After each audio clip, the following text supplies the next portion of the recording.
আজকে আমি তোমাদের সাথে একদম সহজ একটা ভেজ বিরিয়ানি রেসিপি শেয়ার করব, যেটা মাত্র 30 মিনিটে তৈরি হয়ে যাবে। তার জন্য আমি নিয়েছি দেখো 3 গ্লাস বিরিয়ানি রাইস, পেঁয়াজ কুচি, আদা বাটা আর রসুন বাটা। আর গোটা মশলার মধ্যে লাগবে এলাচ, দারচিনি, লবঙ্গ আর বড় এলাচ। তো চলো এখন স্টার্ট করা যাক বিরিয়ানি বানানো। তার জন্য দেখো কড়াইতে প্রথমে দিয়ে দিলাম 1 কাপ তেল আর 1 কাপ ঘি। এটাকে খুব ভালো করে গরম করে নিতে হবে। তেল আর ঘিটা খুব ভালো করে গরম হয়ে গেলে গোটা গরম মশলাগুলো দিয়ে 1 মিনিট ভেজে নিতে হবে। 1 মিনিট ভাজার পর দেখবে খুব সুন্দর একটা স্মেল বেরিয়ে গেছে, তখন পেঁয়াজ কুচিটা দিয়ে দিতে হবে। এখানে একটা জিনিস খেয়াল করছো যে এখানে পেঁয়াজগুলো গোল গোল করে কাটা, তো বিরিয়ানি বানালে আমরা পেঁয়াজটা এইভাবে ব্যবহার করে থাকি। তোমাদেরকে আরেকটা জিনিস বলে দিই যে এই বিরিয়ানিটা বানাচ্ছে আমার শাশুড়ি মা। এই রেসিপিটা সম্পূর্ণ মায়েরই রেসিপি, তাই মা যেভাবে বলেছে সেভাবে সব কেটে টেটে আমরা রেডি করেছি। এই বিরিয়ানিটা বানাতে একদমই সময় কম লাগে, যখন খুশি কম ইনগ্রিডিয়েন্টসে তোমরা এই বিরিয়ানিটা কিন্তু যখন তখনই বানিয়ে নিতে পারো। দেখো এখানে গল্প করতে করতে পেঁয়াজ ভাজাটা একদম রেডি হয়ে গেছে। যখন দেখবে এরকম গোল্ডেন কালারের হয়ে গেছে পেঁয়াজটা, তখন আদা বাটা, রসুন বাটা আর কাঁচা লঙ্কা কুচিটা দিয়ে দিতে হবে। এটাকেও পুরো 1 থেকে 1.5 মিনিট ভালো করে ভেজে নিতে হবে।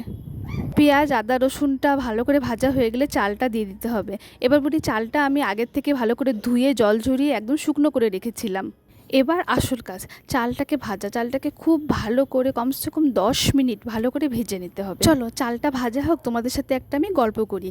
তো আমার বাবার কথা বলি, আমার বাবা কোনোদিনও বিরিয়ানি খেত না। বিরিয়ানিতে যেহেতু মাংস দেওয়া থাকে, আর এমনিতেও বাবা বাইরের খুব একটা জিনিস পছন্দ করে না, কোনো কিছুই পছন্দ করে না। কিন্তু আমাদের বাড়িতে একটা প্রোগ্রাম হয়েছিল, তখন আমার শাশুড়ি মা এই রেসিপিতে বিরিয়ানিটা বানিয়েছিল। আর তখন বাবা বলেছিল যে আমি লাইফে ফার্স্ট বিরিয়ানি খেলাম, তাও আবার এত টেস্টি। চালটা অনেকটাই ভাজা হয়ে আসছে, এখন সানরাইসের বিরিয়ানি মশলাটা দিয়ে আরও কমসে কম 5 মিনিট ভাজতে হবে। তোমরা তো আগের ভিডিওতে দেখেছো যে মা বিরিয়ানি রান্না করছে দেখে বাড়ির লোকজন সবাই কত এক্সাইটেড। অ্যাকচুয়ালি মা রান্না খেতে সবাই খুব ভালোবাসে, কিন্তু মা যেহেতু দোকানে থাকে তাই আমাদেরকে ভালো মন্দ রান্না করে খাওয়ানোর সময় আর হয়ে ওঠে না। কিন্তু আজকে আমরা জোর করে মাকে ধরেছি যে তোমাকে আজকে রান্না করে খাওয়াতে হবেই। দেখো এদিকে জল গরম কিন্তু একদম রেডি, কিন্তু জলের মাপটা কিন্তু একটু বুঝে দিতে হবে। আমি যেহেতু 3 গ্লাস চাল নিয়েছিলাম, তাই সেই গ্লাসেরই 4 গ্লাস কিন্তু জলটা নিয়েছিলাম। যেহেতু বিরিয়ানিটা প্রেশার কুকারে করব, তাই দেখো প্রেশার কুকারের মধ্যে ভেজে রাখা চালটা দিয়ে দেবো আর দিয়ে দেবো গরম জলটা।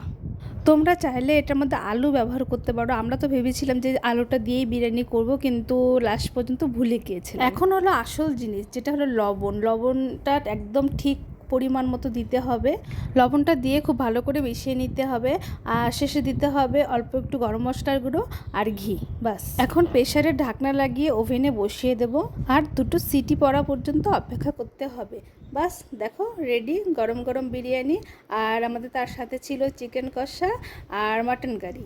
তো আর কি লাগে বলো।